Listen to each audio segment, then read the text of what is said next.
What's up, everybody? It's your boy Debo here, and this week's review will be Majesty's Secret Service, starring George Lazenby in his only outing as James Bond 007, Shelley Savalas as Ernst Stavro Blofeld, and Diana Rigg as Tracy Draco, with Gabrielle for Zetti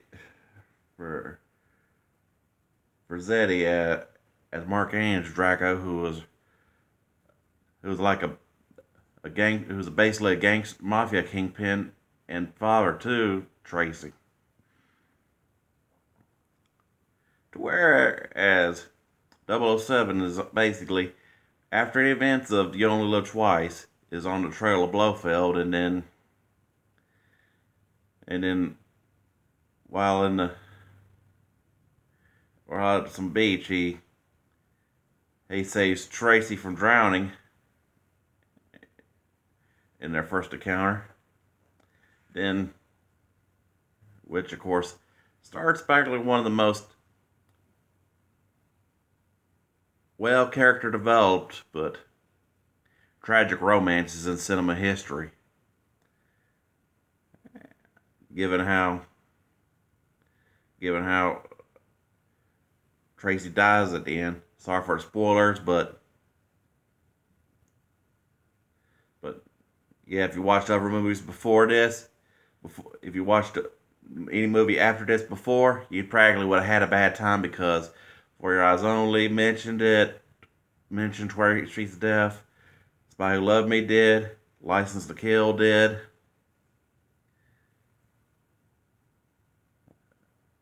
especially since this is the second of the Spectre trilogy.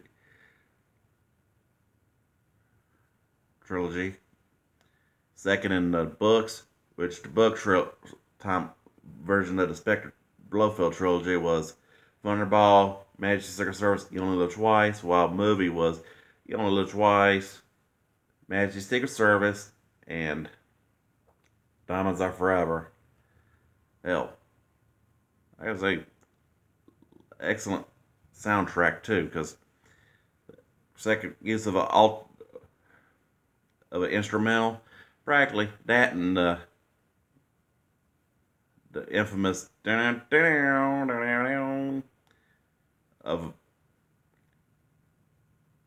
Bond soundtracks.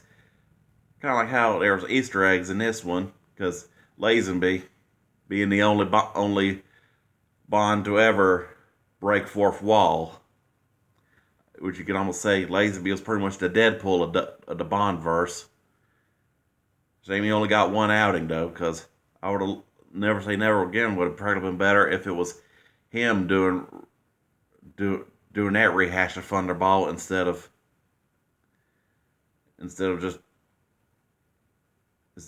Connery doing a shot by shot remake. But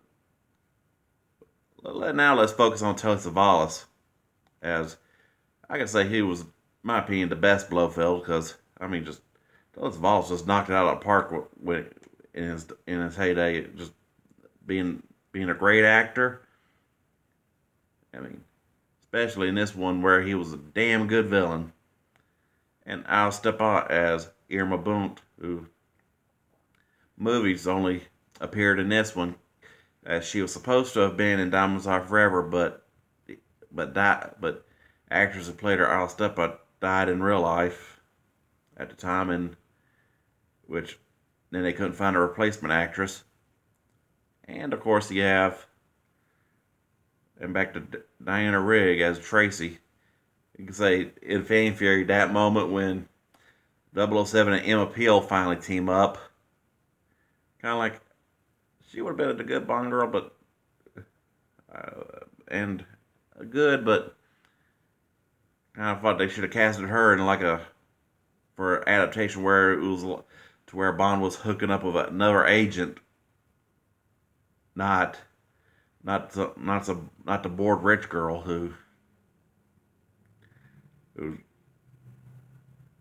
not who has issues, but at least it had like a one for one of the most tragic romances in cinema history. It did have a. They were well developed, especially in the montage for with Louis Armstrong singing "All the Time in the World," which is pretty much basically the theme of the movie.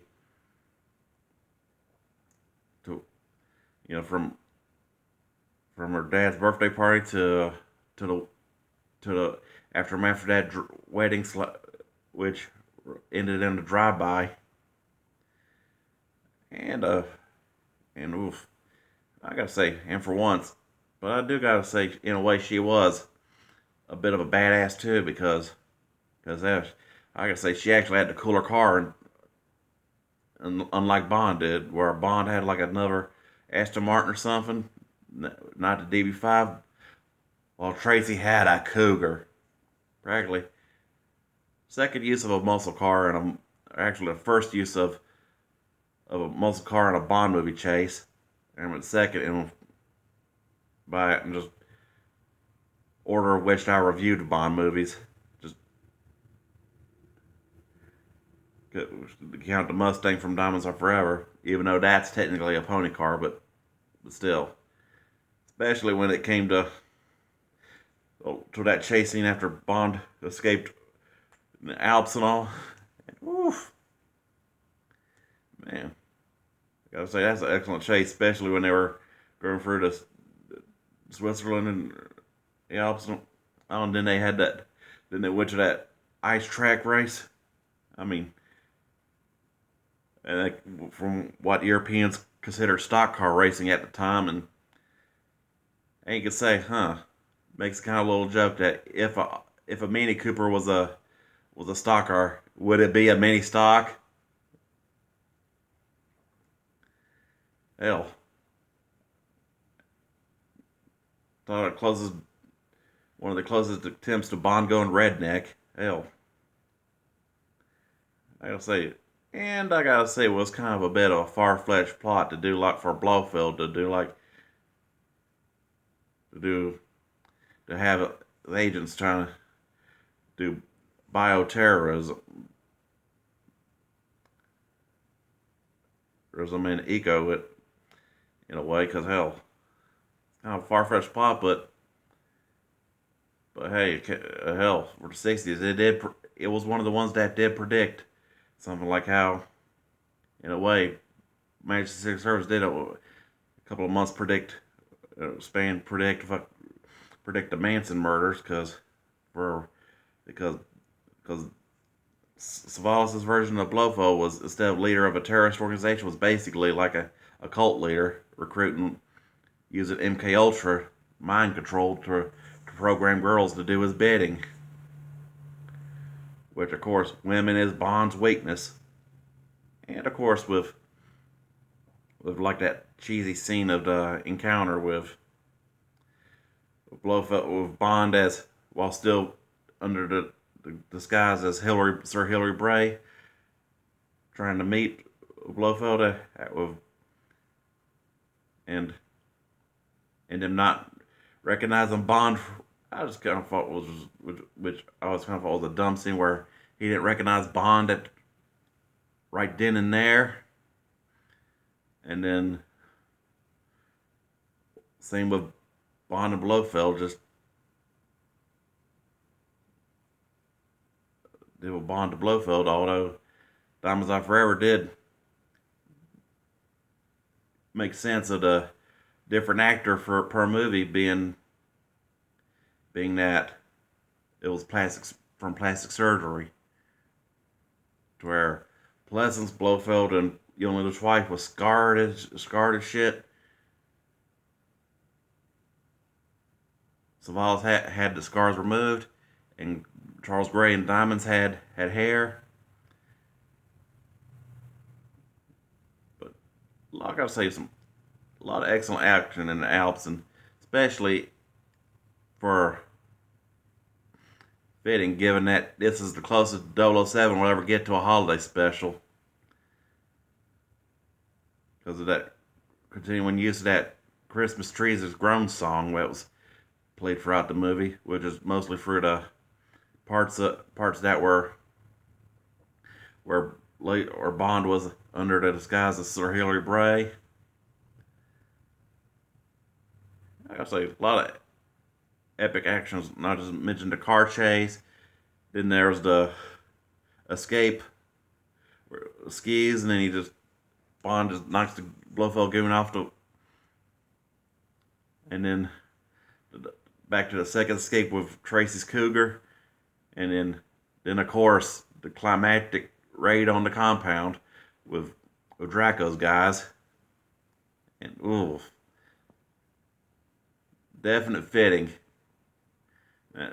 I'm surprised that kind of one that all them uses of Huey helicopters that it stuck with a Bond theme song instead of trying to get kind of one of them songs scenarios that I somehow was picturing Fortunate Son, but the 007 theme was basically just as fitting. And of course, had that second scene attempt where prior to it where Tracy gets captured again, and had that where the guy falls into the snowblower, and he says he had a lot of guts.